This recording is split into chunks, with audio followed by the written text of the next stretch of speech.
দুর্গাপুরের টার্গেট তৃণমূল নেতারা গতকাল কারখানায় কর্মী নিয়োগ নিয়ে দুর্নীতির অভিযোগ এনে দুর্গাপুরে দুই তৃণমূল নেতাদের নামে পোস্টারে 6 লাভ হয়েছিল নামো সাগর ভাঙা এলাকা।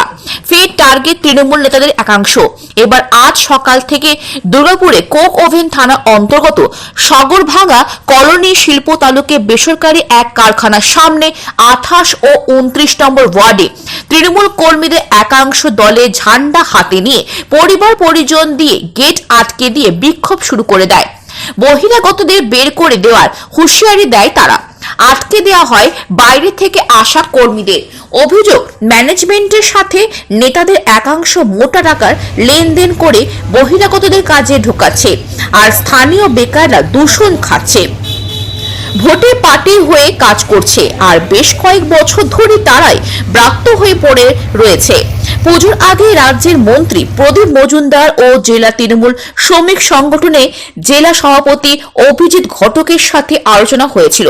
প্রতিশ্রুতি ছিল কালী পুজোর পরই নিয়োগ হবে তাদেরকে, কিন্তু সেটাও মিথ্যা প্রতিশ্রুতিতে পরিণত হয়েছে। আজও আন্দোলনকারীদের পক্ষে দাঁড়িয়ে স্থানীয় 4 নম্বর প্রাক্তন বোর্ড চেয়ারম্যান তথা 29 নম্বর ওয়ার্ডের প্রাক্তন তৃণমূল কাউন্সিলর সুনীল চ্যাটার্জি এটা একটা বিড়ম্বনা কারণ বটে। পোর্টাল আমার তাও মেনে গেলাম, অভিযোগ ঘটক উনি বললেন পোর্টাল, আমার তাও পোর্টাল মেনে গেলাম, ঠিক আছে। দিয়ে মার্চ মাসে একটা করে ছেলে ঢুকেছিল, হ্যাঁ, তারপর বললেন পোর্টালে হয়ে গেছে, তোমাদের সবারই হয়ে যাবে। একদিন দুদিন 4 দিন করে করে আমাদের জেলা অফিসে বসানো হচ্ছে, সব নেতৃত্ব ছিল। উনি বললেন একদম দুর্গাপূজা পরে আমি করে দেবো, দুর্গাপূজা পর করে দেবো। তারপর দুর্গাপূজা পেরিয়ে গেলো, কালী পুজো বললে কালী পুজো পরে বললেন কালী পুজো পরেই করে দেবো, কালী পুজো পেরিয়ে গেলো। তারপর বললেন এই 4 দিনে করে দেবো। এরকম করে করে আমাদের শুধু টাইম পাস করেছে না, কিছু না, শুধু টাইম পাস করে। আমাদের আসানসোল কতবার গেছি, এসব বেকার ছেলে সবাই 150 টাকা মিলিয়ে নিয়ে আমরা গেছি আসানসোল, অনেকবার যাওয়া হয়েছে, কিন্তু তাতে উনি কিছু করছে না। যখন আমরা গেটে আসছি, এই তো আমরা করে দিত, এই তো করে দিত। এর আগে প্রদীপ মজুমদার ছিলেন, উনিও বলে গেলেন করে দিব, উনি হ্যাঁ মন্ত্রী, উনিও করে দিলেন। আমাদের এখানে মঞ্চ করেছিলেন, এসছিল আমাদের নরেন্দ্র চক্রবর্তী, উনি বললেন এখন পুরো মঞ্চে জোর করে বলছিলেন লোকাল ছেলে কাজে ঢুকবে। কে নরেন্দ্র চক্রবর্তী, কে আটকাবে? হ্যাঁ, যে আমাদের এখন জেলা প্রেসিডেন্ট, উনি বললেন কে আটকাবে, লোকাল ছেলে ঢুকবে। তাতে কিছু হয়নি কোনো। এইগুলো সবাই শুধু পদটা নিয়ে বসে আছে, চেয়ারটা নিয়ে বসে আছে, কিন্তু ওয়ার্ডে কি হচ্ছে না কারো কোনো খবর নেই। ওদের লোক ঢুকে যাচ্ছে, একদম ওদের লোক ঢুকছে। ওয়ার্ড প্রেসিডেন্ট, আমাদের ব্লক প্রেসিডেন্ট, জেলা নেতৃত্ব, ওরা কোনোদিন এসে জিজ্ঞেস করেছে যে আমাদের দুর্গাপুরে ছেলেদের সমাধানটা কিছু বার করি? অত দিনের সমস্যা, সব ছেলে তো বেকার বসে আছে, একটা রাস্তাতে বার করতে হবে, বসে রাস্তাতে বার করতে। কোনো দিন ওনারা আসেন নিন কে হ্যাঁ তোমাদের কী সমস্যা আমরা একটু সমাধান করি। এবার বলুন লোকাল ছেলে কী করবে? পার্টি অফিসে সব বসে বুড়ো হয়ে গেছে ছেলেগুলো, পার্টি কাজ করে করে বুড়ো হয়ে গেছে। এইখানে জবরদস্তি করে পুলিশ এসে জবরদস্তি বলছে আমাদেরকে তোমরা আটকাবে বাড়ি। আমরা কী করবো? আমরা পুলিশকে বলো আপনি একটা সমাধান বার করুন। এর আগে যখন প্রমাণিক স্যার ছিলেন, উনি বললেন দিদি যাক, দিদি যখন এসেছিল লোকসভা আগে, দিদি যাক আমি কথা দিচ্ছি, উনি বুক ফুলে বলেছেন আমি কথা দিচ্ছি আমি সমাধান করবো, আমি এরকম টাইপের লোক নেই। উনি চলে গেলেন। এবার নতুন বড়বাবু এসছেন, উনি বলছেন বড়বাবু নতুন এসছেন জানেন না, যখন নতুন এসছেন উনি কি জানেন না এখানে একটা সমাধান, এখানে একটা সমস্যা বেরোচ্ছে। আজকে আপনার কি কারখানা সামনে আমরা এসছি, আমরা কোনো কাউকে কিছু না মারধর করছি না, কাউকে কোনো ডিস্টার্ব করছি।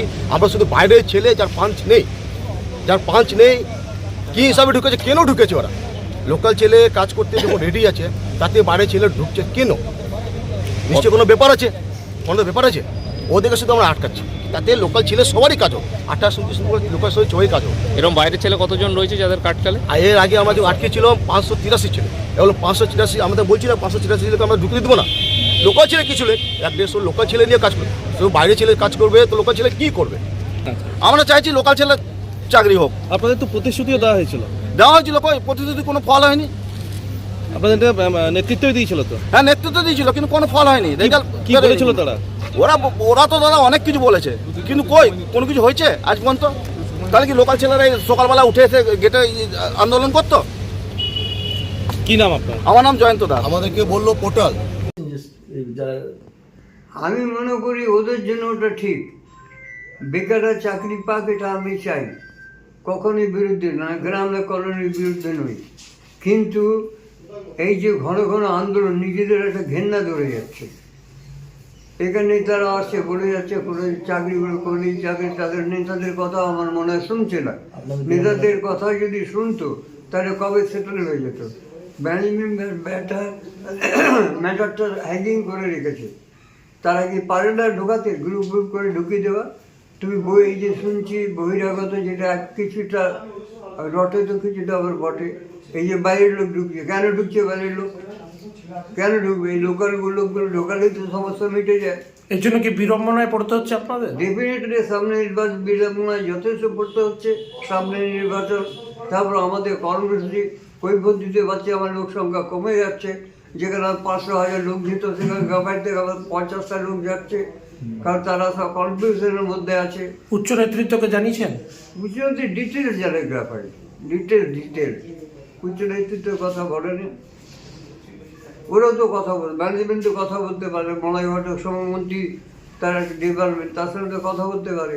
আমাদের নরেন চক্রবর্তী আছে জেলা চেয়ারম্যান, তার সাথে প্রেসিডেন্ট, তার সাথে কথা বলতে পারে, বসে একটা সেটেল করে নিলেই পারে। আমরা খুব বিড়ম্বনায় আছি, আর আমার শরীর এটা খুব একটা ভালো নেই, তা সত্ত্বেও আমি করছি। তোমরা এসেছো পুরনো ছেলে, এখানকার লোকাল ছেলে, তোমরা নিউজ করো, news channel. Son of Bengal বাংলার খবর আপনাদের সাথে, আপনাদের পাশে আমরা সর্বদাই রয়েছি। সঙ্গে থাকুন, দেখতে থাকুন সন অফ বেঙ্গল বাংলার খবর।